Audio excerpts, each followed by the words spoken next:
ఓం శుభంకర్యే నమః. ఆదిత్యాయ చ సోమాయ మంగళాయ బుధాయ చ గురు శుక్రః శనిభ్యశ్చ రాహవే కేతవే నమః.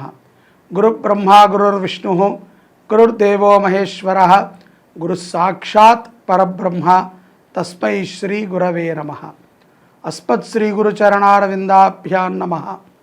శ్రీ శ్రీ శ్రీ గణపతి సచ్చిదానంద సద్గురుభ్యో నమో నమః. 2024 మే మాసములో గల మిథున రాశి వారి గోచార ఫలితాలను తెలియజేస్తున్నాము. శ్రద్ధగా ఆలకించండి. ఈ రాశి వారికి ఈ మాసములో ఆర్థికపరమైనటువంటి లాభము తప్పనిసరిగా ఉంటుంది. కానీ ఒక విషయం బాగా గుర్తుపెట్టుకోవాలి. మిథున రాశిలో ఉన్నటువంటి జాతకులు, ఈ రాశిలో ఉన్నటువంటి జాతకులు ఎవరైనా రాజకీయ నాయకులకి కానీ, భూమి మీద వ్యాపారం చేసేటువంటి వారికి కానీ, అలాగే కొన్ని వ్యవహారాల యందు మధ్యవర్తిత్వం వహిస్తున్నటువంటి వారు కానీ మంచి లాభాన్ని పొందుతారు మీరు. కానీ ఇది శాశ్వతము కాదు.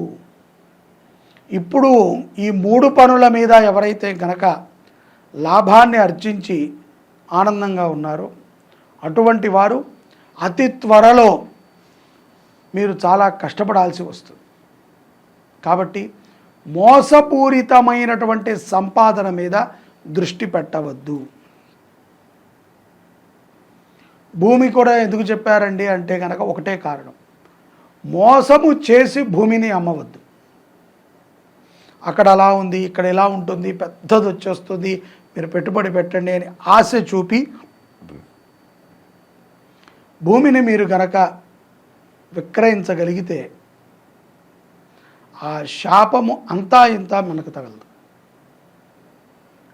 కాబట్టి భూమి మీద వ్యాపారం చేసేవాళ్ళు, రాజకీయ నాయకులకి మధ్యవర్తిత్వాన్ని ఉన్నవారు, సమాజంలో కొన్ని కార్యకలాపాలకి మధ్యవర్తిత్వాన్ని వహిస్తూ ఉంటారు.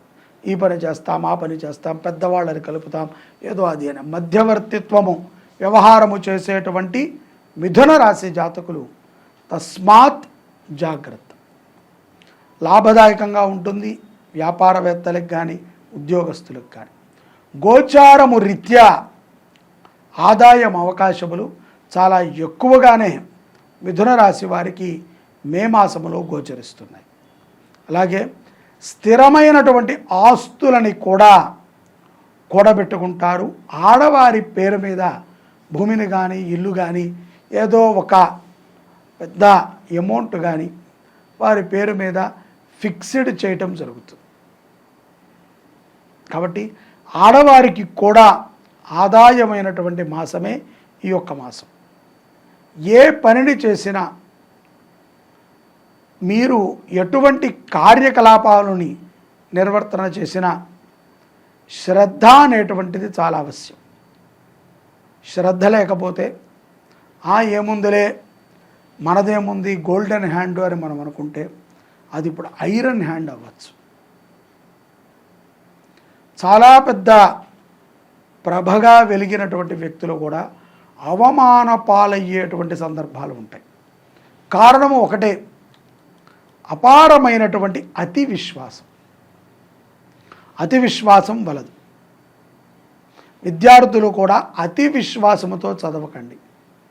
వచ్చిన సబ్జెక్ట్ అయినా, ఎగ్జామ్స్ ఉన్నా, లేకపోతే ఏదైనా ప్రాక్టికల్స్ ఉన్నా తమ వంతు కృషిని తాము చేయండి. చిన్నదే కదా నాకు గుర్తుంటుందిలే అని అహంకార ప్రదర్శన చేయవద్దు. మిథున రాశిలో ఉన్నటువంటి స్త్రీలు తమ తల్లి యొక్క ఆరోగ్య విషయంలో కొంత చింతన చెందుతూ ఉంటారు. కంగారు పడక్కర్లేదు. ప్రాణాపాయ స్థితులు ఎవరికీ ఉండవు. కాకపోతే తొందరపాటుతో వైద్యుడికి మీ ధనము కొంత ఖర్చు అవుతుంది. ఆడవారు జాగ్రత్తగా ఉండాలి. మాసాంతములో పెట్టుబడులు చాలా లాభదాయకంగా ఉంటాయి వ్యాపారవేత్తలకి. ఉద్యోగస్తులకి కూడా ఆదాయములో కొంత జీతము పెరిగేటువంటి అవకాశములు కూడా గోచరిస్తున్నాయి. ఎవరైతే కనుక సంధి మిథున రాశి వారు ఉన్నారు అంటే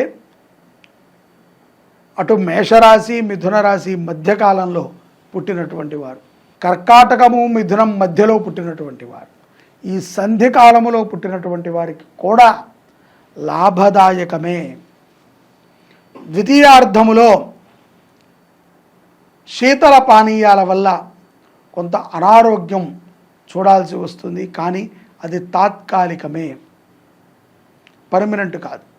అలాగే శివ దర్శనము చాలా అద్భుతమైనటువంటి ప్రశాంతతని, ఆలోచనలో ఉన్నటువంటి కీడుని తొలగిస్తుంది. మిథున రాశి వారు మాసాంతము లోపల సుప్రసిద్ధమైనటువంటి శివక్షేత్ర దర్శనములు సత్ఫలితాలను ఇస్తాయి. అన్నదానము చేయాలి. మిథున రాశి వారు ఎంతో కాలముగా గ్రామదేవతకో ఇంటి దేవతకో మొక్కు ఉండిపోయారు. ఆ మొక్కు ప్రభావము చేత అన్ని పనులు అవుతున్నాయి, కానీ సంతృప్తి లేదు.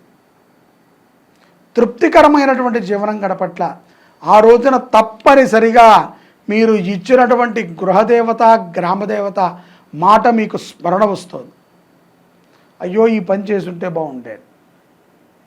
అలాంటి స్మరణ చేసి పని చేసేటువంటి మీకు తప్పనిసరిగా ఈ మాసములో ఆ గృహదేవతో గ్రామదేవత యొక్క అనుగ్రహాన్ని మీరు పొందాలి. దానికి సంబంధించినటువంటి పరిష్కారాలని విధి విధానాలని మీరు చేయాలి.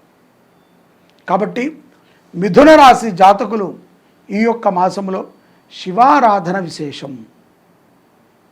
అలాగే మీ యొక్క గ్రామదేవతో ఇంటి దేవతను ఆరాధన చేయటము చాలా సత్ఫలితాలను ఇస్తుంది. భోగభాగ్యాలని మే రాశిలో మిథున రాశి వారికి మే మాసములో సంక్రమిస్తున్నాయి. అవి మీరు పొందగలుగుతున్నారు అంటే సత్ఫలితాలను మీరు పొందగలుగుతున్నారు అంటే వాటికి రుణపడి ఉండాలి. నర్మదా నది పుష్కరాలు చాలా విశేషమైనటువంటివి. నర్మదా నదికి రహస్యం అంటే ఒకటే, తనకి ఎక్కువగా నర్మదా నదికి తేమ ఉండదు. చాలా నదులకి తేమ ఉంటుంది. మీరు కృష్ణానదిని చూస్తే పాచిపడుతూ ఉంటుంది. అది గోదావరి కొంత ఉష్ణమైనటువంటి నీరు ఉంటుంది. గంగకి ఏ భావన ఉండదు, చప్పగా ఉంటుంది. నర్మదా నది యొక్క మృదుత్వం ఏమిట్రా అంటే అతి మధురమైనటువంటి జలము నర్మదా. ఆ పదములోనే ఇది ఈశ్వరాంశ, ఈశ్వరుడి యొక్క జటాజూటము నుంచి పడినటువంటి గంగ కంటే ముందుగా నర్మదా అక్కడ ఉంటుంది. నర్మదా చాలా మృదు స్వభావి. నదులన్నీ మృదు స్వభావాలే, నర్మదా పరమ మృదు స్వభావి. బ్రహ్మపుత్ర అనేటువంటి నదిని కూడా మనం వినే ఉంటాం. ఇది నేపాల్ ప్రాంతంలో ఉంటుంది. సింధు నది కూడా మనకి ఇంచుమించుగా గోహతి దగ్గరలో ఉంటుంది. ఈ నర్మదా భారతదేశానికి మొత్తానికి మధ్యలో ఉంటుంది. తన యొక్క పాయ ఇతర జలాలలో సులభంగా కలుస్తుంది. కలిసినప్పుడు ఇతర జలాలకు ఉన్నటువంటి స్వభావము నర్మదా నదికి వస్తుంది. స్వతహాగా నర్మదా నది చాలా తీయగా ఉంటుంది. ఈ యొక్క నర్మదా అమ్మవారికి, నదీ దేవతకి మనము 12 సంవత్సరాలు ఆగాలి మళ్ళీ పుష్కరాలు రావాలి అంటే. ఇప్పుడు మనకు ఎలాగో వచ్చాయి. మే 1, 2024 నుంచి మే 12, 2024 వరకు 12 రోజుల పాటు ద్వాదశం దివసే పుష్కరాణి ఆచరేత్. ఎందుకంటే 12 రోజులు, ఒక 2-3 రోజులు పెట్టుకుంటే అయిపోతుంది కదా అంటే, పుష్కరము అంటేనే 12. మొదటి రోజున ఏతత్ సుముహూర్తము 8:45 7:15 ఏదో సమయం ఉంది. ఆ సమయానికి గురుడు నదిలో ప్రవేశిస్తాడు. అప్పటి నుంచి 12 రోజుల పాటు సకల దేవతలు కూడా వస్తూ ఉంటారు.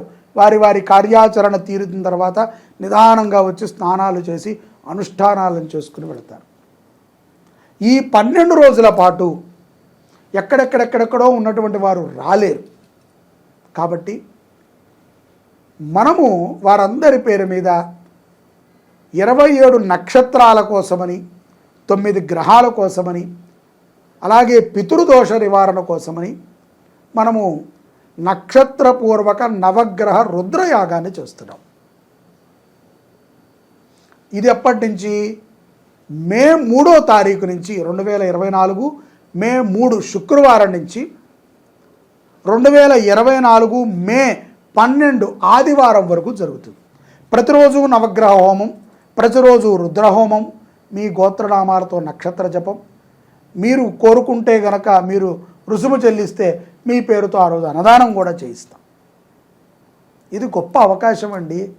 ఎక్కడ దొరుకుతుంది చెప్పండి? ఏ దేశానికి వెళితే మీకు పుణ్యం దొరుకుతుంది? భారతదేశంలో మాత్రమే దొరుకుతుంది. ఏ దేశంలో మీకు ఇటువంటి కార్యాలు చేస్తే మోక్షం లభిస్తుంది? ఒక్క భారతదేశంలో లభిస్తుంది. ఇతర దేశాల వాళ్ళందరూ పాల్గొంటున్నారు, మనము పాల్గొందాం. మనకి, మన పిల్లలకి, మన కుటుంబానికి శ్రేయోదాయకమైనటువంటి ఫలితాలు వస్తాయి. నమ్మండి. ఆ యొక్క నది మిమ్మల్ని అనుగ్రహించింది అంటే, బృహస్పతి అనుగ్రహించాడు అంటే సకల దేవతల అనుగ్రహాలని మీరు పొందినట్టే. పాల్గొంటారు కదా? జై శుభంకరి.